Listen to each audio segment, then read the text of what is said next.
Hello. और इस video में हम बात करने वाले हैं न्यूट्रिनोज और ग्रेविटेशनल वेव्स के बारे में। ये सब टॉपिक्स हैं इस वीडियो के।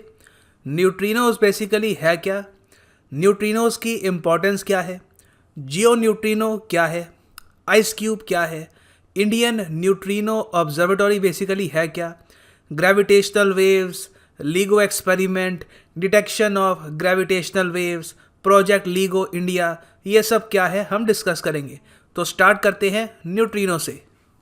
ना पॉइंट बाय पॉइंट डिस्कस करते हैं। किसी भी पॉइंट से आप यूपीएससी प्रीलिम्स में क्वेश्चन एक्सपेक्ट कर सकते हैं। पहला पॉइंट ये है, न्यूट्रिनो फंडामेंटल पार्टिकल जो यूनिवर्स में उनमें से एक है। ये यूनिवर्स को बनाते हैं। यूनिवर्स की जो बनावट आप देखते हैं उसमें न्यूट्रिनो का एक क्रिटिकल रोल है। न्यूट्रिनो आपको हर जगह दिखेंगे, मिल्की वे गैलेक्सी में, एंड्रोमेडा गैलेक्सी में। यहाँ से आप कई मिलियन लाइट ईयर दूर चले जाओ, वहाँ भी न्यूट्रिनो होंगे। सोलर सिस्टम में, अर्थ में, जहाँ पे आप रहते हैं, जहाँ पे आप बैठते हैं, आपके आर पार आपके जीवन काल में trillions and trillions of neutrinos गुजर गए होंगे और आपको कभी कुछ महसूस भी नहीं हुआ। इसका रीज़न क्या है? रीज़न बहुत ही सिंपल है। इसका जो है नाम देखो, न्यूट्रिनो। इसका नाम न्यूट्रिनो इसलिए रखा है क्योंकि इलेक्ट्रिकली ये न्यूट्रल होते हैं, मतलब कि they are chargeless particles with mass. Neutrino का मास तो होता है बहुत ही ज़्यादा कम, बहुत ही ज़्यादा कम, मगर इसमें कोई आपको चार्ज मिलेगा नहीं। तो मतलब कि न्यूट्रिनो आपके अगर आर पार गुजरता है तो कुछ फ्रिक्शन नहीं होगी, कुछ आपको फील नहीं होगा कि आपके आर पार कुछ गुजरा है। सिमिलरली बहुत से न्यूट्रिनोज आप कह सकते हैं कई किलोमीटर लंबी सड़क से या फिर कोई रॉकी पाथवे है उससे गुजर सकते हैं, किसी भी और टाइप के पार्टिकल से इंटरैक्ट किए बिना। ये इनकी खासियत है। This is why neutrinos are so special. इनके वैसे 3 टाइप्स होते हैं। एग्ज़ाम में आपसे पूछेंगे नहीं, मगर फिर भी मैं आपको बता रहा हूँ।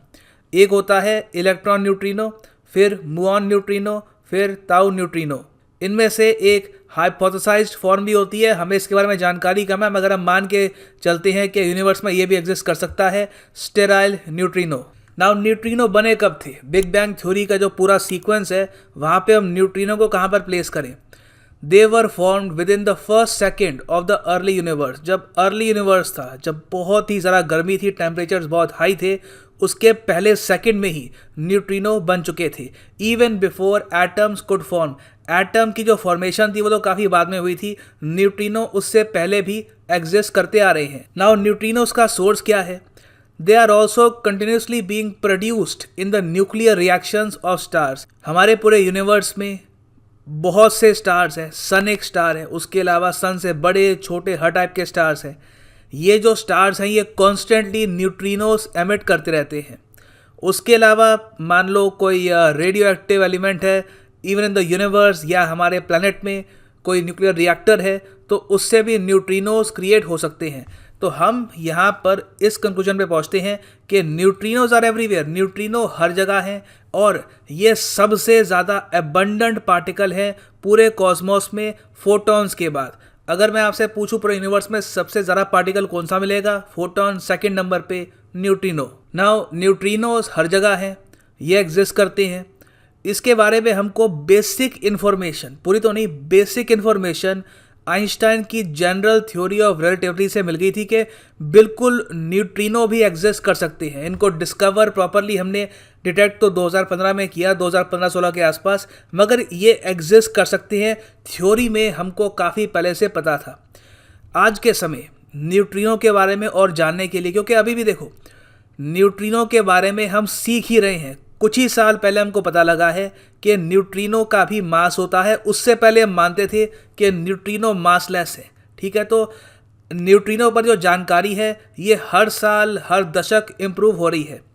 ना ये जानकारी और ज़्यादा इम्प्रूव करने के लिए 4 बहुत ही इम्पॉर्टेंट न्यूट्रिनो ऑब्जर्वेटरीज बनाई जा रही है पूरी दुनिया में। एक है यूएसए में, और एक है जापान में, एक चाइना में, एक इंडिया में। यूएसए में बना रहे हैं ये सबसे महंगी DUNE, deep underground neutrino experiment. ये इसमें $1 बिलियन खर्चेंगे। फिर जापान का ये बना रहे हैं हाइपर काइमियोकांदे, इसमें ये 800 मिलियन खर्चेंगे। फिर चाइना बना रहा है Juno, Jiangmen underground neutrino observatory, 330 million China इस पर खर्चेगा। फिर हम इंडिया में बना रहे हैं इंडिया बेस्ड न्यूट्रिनो ऑब्जर्वेटरी। इसमें हम टोटल $233 मिलियन खर्चेंगे ताकि हम भी न्यूट्रिनो को समझने में पीछे ना रह जाएं। इस साइंस में हम भी बाकी कंट्रीज के साथ आगे बढ़ते रहें। नाउ इंडियन न्यूट्रिनो जो है उसके बारे में भी बात करते हैं। इससे पहले न्यूट्रिनो के कुछ और फैक्ट्स हैं, कुछ और पॉइंट्स हैं, वो मैं आपको बताना चाहता हूँ। न्यूट्रिनो जैसे मैंने आपको बताया अबंडेंट है, आपके आर पार 100 ट्रिलियन 85 ट्रिलियन गुजरते होंगे, आप कभी महसूस करते नहीं हैं। और यहाँ पे एक लार्जर क्वेश्चन ये आता है, ठीक है चार्जलेस पार्टिकल है, बहुत ज़्यादा कम उसमें मास है, तो इसका यूज़ क्या है? What is the importance of neutrinos? दुनिया भर में हम बिलियंस, जी हाँ बिलियंस ही खर्च रहे हैं, ये तीनों देश मिलकर बिलियंस में डॉलर्स क्यों खर्च रहे हैं, इसको समझने के लिए देखो, neutrinos are very important for scientific progress and technological growth for 3 reasons. 3 reason है। पहली बात तो यह है न्यूट्रिनो अबंडेंट है। किसी चीज़ का अबंडेंट होना, हर जगह होना ही उसकी काफ़ी बड़ी खासियत है। तो मतलब कि अगर इससे हम कोई यूज़ एक्सट्रैक्ट कर पाएँ तो it can be very much useful for Mankind. दूसरी बात यह है न्यूट्रिनो बहुत ही तेज़ स्पीड में ट्रैवल करते हैं और इनको कोई रोक नहीं सकता। अगर मान लो यहाँ से आप कुछ न्यूट्रिनो में, मान लो कुछ हमारी टेक्नोलॉजी इतनी डेवलप कर जाती है कि हम न्यूट्रिनो के अंदर इन्फॉर्मेशन स्टोर कर सकते हैं। काफ़ी दूर की बात है मगर ये एक थ्योरी है अभी भी। तो वो इन्फॉर्मेशन बहुत ही आसानी से आप स्पेस में एक जगह से दूसरी जगह भेज सकते हैं और कोई इंटरप्शन, रास्ते में रेडिएशन हो, कोई कॉस्मिक वेव्स आ रही हो, कोई कॉमेट आ रहा हो, कोई प्लैनेट आ रहा हो, कोई सैटेलाइट हो, किसी भी रुकावट से न्यूट्रिनो को कोई मतलब नहीं होगा। वो आपकी इन्फॉर्मेशन एक पॉइंट से दूसरे पॉइंट पे पहुंचा देगा। तो ये मैं कहूँगा it is a huge benefit of neutrino.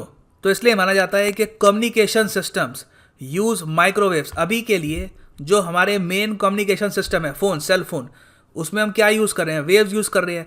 Electromagnetic spectrum पे हम वेरियस वेव्स ऊपर नीचे करके इंटरनेट और ये जो फ़ोन है ये हम यूज़ कर रहे हैं। रेडियो भी ऐसे यूज़ कर रहे हैं। तो इसकी एक सर्टन लिमिट होती है। आप दीवार से अगर इलेक्ट्रोमैग्नेटिक वेव्स भेजते हैं तो उसमें कमी आ जाएगी, वो वीक हो जाएगी। तो इन द फ्यूचर हम चाहेंगे कि अगर हम न्यूट्रिनो को यूज़ करते हैं to enhance quality of communication channels, इससे जो काफ़ी इंफॉर्मेशन हम लूज़ कर देते हैं ट्रैवलिंग में, वो हम सस्टेन कर पाएंगे। उसके अलावा न्यूट्रिनो को अगर हम समझ पाएँ तो हम ब्लैक होल्स की स्टडी कर सकते हैं, डार्क एनर्जी को स्टडी कर सकते हैं, क्योंकि बाकी जो सारी वेव्स हैं उनको ये ब्लैक होल्स और डार्क एनर्जी एब्जॉर्ब ही कर लेते हैं। सो न्यूट्रिनोज आर वेरी इंपॉर्टेंट। अभी के लिए हम इसको बस समझ ही रहे हैं, इसको हम यूज़ में ला पाएंगे मोस्ट प्रॉब्ली 2 या 3 दशकों बाद। नाउ जियो न्यूट्रिनो एक और टर्मिनोलॉजी है, ये कभी कभी न्यूज़ में रहती है। इसके बारे में पूरी जानकारी इंपॉर्टेंट है नहीं, बेसिक आपको बताना चाहिए तो आप काफ़ी हद तक समझ जाओगे। एक जियो न्यूट्रिनो एक न्यूट्रिनो होता है और anti neutrino emitted in decay of radio nuclide naturally occurring in earth. तो अर्थ से जो आपको न्यूट्रिनो मिलेगा उसको आप कहोगे जियो न्यूट्रिनो। और यहाँ पे क्वेश्चन आता है कि आइस क्यूब क्या है? आइस क्यूब एक एक्सपेरिमेंट है। आइस क्यूब एक पार्टिकल डिटेक्टर है जो हमने साउथ पोल में, धरती है ठीक है, ऊपर नॉर्थ पोल, यहाँ पे नीचे यहाँ पर साउथ पोल, साउथ पोल पे हमने इस्टेब्लिश कर रखा है आइस क्यूब। ये रिकॉर्ड करता है interactions of A nearly massless सब एटॉमिक पार्टिकल न्यूट्रिनो। अगर मान लो अंतरिक्ष में कहीं भी स्टार्स एक्सप्लोड कर रही हैं, गामा रेज बर्स्ट हो रही हैं, कोई कैटेक्लिस्मिक इवेंट हुआ है, बहुत से न्यूट्रिनोज हर जगह आपको फैलते हुए मिलेंगे, तो उसको डिटेक्ट करने की कोशिश करता है यहाँ पर आइस क्यूब। और यहाँ पे आप देख पाएंगे इस तरीके से ये काम करता है। तो आइस क्यूब को अभी के लिए फॉर द टाइम बिंग हम कह सकते हैं दुनिया का सबसे बड़ा न्यूट्रिनो डिटेक्टर। बहुत ही जल्द वैसे इसको सरपास कर दिया जाएगा, मगर ice cube is very important. Exam perspective से ना आपसे बस 2 क्वेश्चन पूछेंगे, आइस क्यूब का यूज़ क्या है? न्यूट्रिनो डिटेक्ट करना। या फिर आप कह सकते हैं और भी पार्टिकल्स को ये डिटेक्ट करता है मगर प्राइमरली इसका काम है न्यूट्रिनो को डिटेक्ट करना। दूसरी बात, लोकेशन क्या है? South pole. ये मेन चीज़ है, make sure to remember that. Now अब हम बात करते हैं इंडियन न्यूट्रिनो ऑब्जर्वेटरी के बारे में। हम भी चाहते हैं कि न्यूट्रिनो को हम समझें, ये है क्या, इससे हम कैसे यूज़ कर सकते हैं। इसलिए भारत सरकार ने फैसला किया कि हम लोग थेनी डिस्ट्रिक्ट जो है तमिलनाडु का, वहाँ पर बनाएंगे Indian neutrino observatory.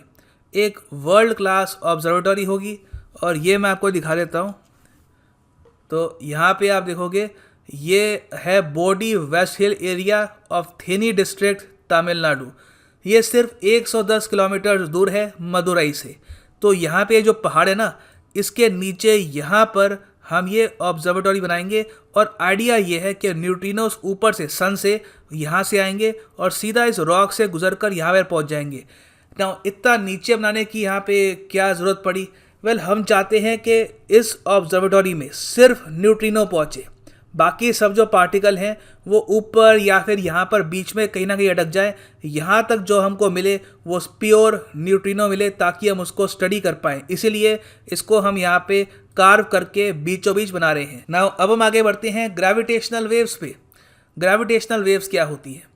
Gravitational waves हम कह सकते हैं रिपल्स होते हैं in the curvature of space and time. देखो, आइंस्टाइन की जनरल थ्योरी ऑफ रिलेटिविटी ने हमको ये बता दिया था कि स्पेस और टाइम अपने आप में एक फैब्रिक है यूनिवर्स का, और जो ये बड़े बड़े स्टार्स होते हैं, प्लैनेट्स होते हैं, ये अपने मास की वजह से इसको बेंड भी कर सकते हैं। ये जो फैब्रिक है यहाँ पे आप देखोगे, ये स्पेस है, ये हमने इमेजिनरी यहाँ पर स्पेस टाइम का जो फैब्रिक है हमने ड्रॉ कर रखा है, और यहाँ पे ये कुछ प्लैनेट्स हैं, ये अपनी एग्जिस्टेंस से इसको पूरी तरीके से चेंज कर रहे हैं। तो इस फैब्रिक में कल को मान लो कुछ मैसिव होता है, कुछ ब्लैक होल टकराते हैं या फिर कोई प्लैनेट्स टकराते हैं, कोई बहुत ही बड़ा इवेंट होता है, तो जिस तरीके से पानी अगर बिल्कुल स्थिर हो, आप ऊपर से पानी की बूंद गिराओगे, रिपल्स क्रिएट होंगे। वैसे ही स्पेस एंड टाइम के फैब्रिक में रिपल्स क्रिएट होते हैं, उन्हें हम कहते हैं ग्रेविटेशनल वेव्स।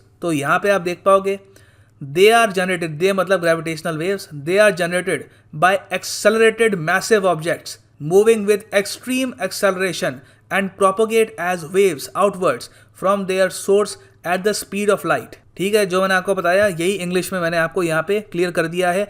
ये आंसर राइटिंग में आप अगर चाहें तो यूज़ कर सकते हैं। ना ये सब हम क्यों पढ़ रहे हैं? वैसे क्योंकि यूपीएससी ने इस टॉपिक से रिलेटेड 2018 में एक बहुत ही अच्छा क्वेश्चन पूछा था।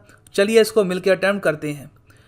यहाँ पे कुछ स्टेटमेंट्स दी हैं। पहली स्टेटमेंट ये कहती है, light is affected by gravity. बिल्कुल, ग्रेविटी अपने आप में इतनी इंपॉर्टेंट फोर्स है, इतनी बड़ी फोर्स है कि ये लाइट को भी अफेक्ट करती है। ये स्टेटमेंट करेक्ट है।